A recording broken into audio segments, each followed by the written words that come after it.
Retomando la pregunta que me acaban de hacer, ¿hay arrebatamiento? En líneas generales, dentro del protestantismo, la mayor parte se cree que sí haya un arrebatamiento en el futuro. No se sabe el día ni la hora. Sin embargo, hay que tomar nota de que hay un sector que se denomina, desde el punto de vista de la interpretación profética, los preteristas, quienes creen que el arrebatamiento ya sucedió en el año 70 después de Cristo, cuando Roma invadió a Jerusalén, dirigidos por el general Tito. Pero los demás protestantes, quienes son adeptos a otras corrientes de interpretación, podemos decir la futurista, la dispensacionalista, la milenialista, la premilenarista y la historicista, la idealista, todas concuerdan de que habrá un arrebatamiento. No hay lugar a duda en esa creencia. La pregunta es realmente cuándo será el arrebatamiento y cómo está estructurado en el tiempo. Bueno, para los dispensacionalistas, que es la postura que más ha sido propagada dentro del círculo evangélico tradicional pentecostal, se enseña de que la venida de Cristo va a ser en dos fases, una secreta y una pública. Entre esas dos fases hay un intervalo de 7 años, denominados la Gran Tribulación, donde se dice que los 3 primeros años, los 3 y medio, serían de paz y luego vendría propiamente dicho la Gran Tribulación, los grandes juicios de Dios, los 3 y medio finales. Para eso se citan varios textos en Apocalipsis, pero la base original es Daniel capítulo 9, donde se menciona el que ha de venir y se habla de alguien que iba a invadir a la ciudad santa.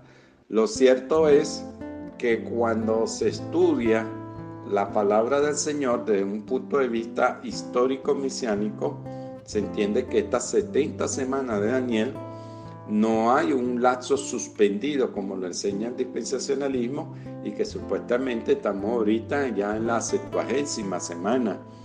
Para algunos empezó a correr inclusive del 2017 y hay otros que ya están rodando la fecha un poquito más allá.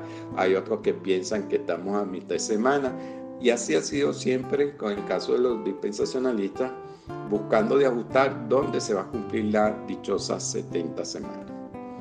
En realidad, la interpretación histórica mesiánica, de la cual yo me suscribo, yo entiendo que estas semanas ya se cumplieron, y porque claramente el texto dice que Jesús sería asesinado, sería sacrificado después de la semana número 69. Claro, en el texto hay una lectura de 62 semanas primero y luego unas 7 que cuando se suman obviamente da 69. Y se usa el adverbio de tiempo después. O sea que para que Jesús fuese asesinado tendría que suceder, obviamente, si es después de la 69, en la semana 70. Entonces la teoría del gran intervalo de la era de la iglesia, de la era de la gracia, propuesta por el dispensacionalismo, la escuela histórica mesiánica no comparte esa teoría. Volviendo a la pregunta original de si hay arrebatamiento, podemos decir, de acuerdo a la escuela escatológica reformista, de la cual yo también me suscribo, decimos que sí hay un arrebatamiento y creemos que lo habrá, solo que no compartimos la tesis propagada por el dispensacionalismo, que fue propuesta en el sector protestante por el señor Derby y expandida por la Biblia de Scofield a distintos, sobre todo aquí en la parte de América, que nos llegó su famosa Biblia, muy buena en el aspecto doctrinal. Desde el punto de vista escatológico no comparto sus criterios. Sin embargo, podemos decir que estas teorías donde se propagan sobre la creencia del rapto y el futurismo son teorías que nacieron de la iglesia romana Así lo relata José Grau en su libro de Escatología, tomo número 7, en la serie de Francisco, curso de Teología Evangélica, de la serie hecha por Francisco La Cueva y José Grau. Entonces surgieron dos teorías, explican el autor: la preterista, que dice que todo se cumplió en el pasado, incluyendo el rapto, años 70, y la futurista, entre ellos está el dispensacionalismo. Entonces esas teorías surgen propuestas por el romanismo para dispersar a la iglesia protestante en su foco de atención de que todos los ataques que se dirigían al hombre de Roma como anticristo, entonces miraran hacia atrás y miraran hacia adelante un anticristo lejano en el tiempo, ya sea hacia el pasado o hacia el futuro respectivamente, y así disminuir la presión de que el hombre de Roma era considerado el anticristo.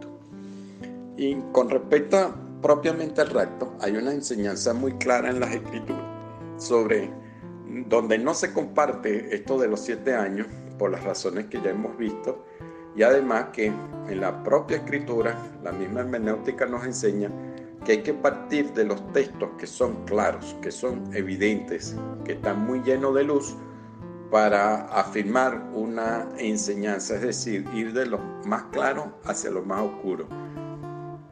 Bueno, el texto está en el libro o en la carta de 2 Tesalonicenses capítulo 2. Sin ánimo de leer todo, pudiéramos decir lo siguiente: nadie os engañe en ninguna manera, porque no vendrá, o sea, está hablando de la venida del Mesías, sin que antes venga la apostasía y se manifieste el hombre de pecado, el hijo de perdición.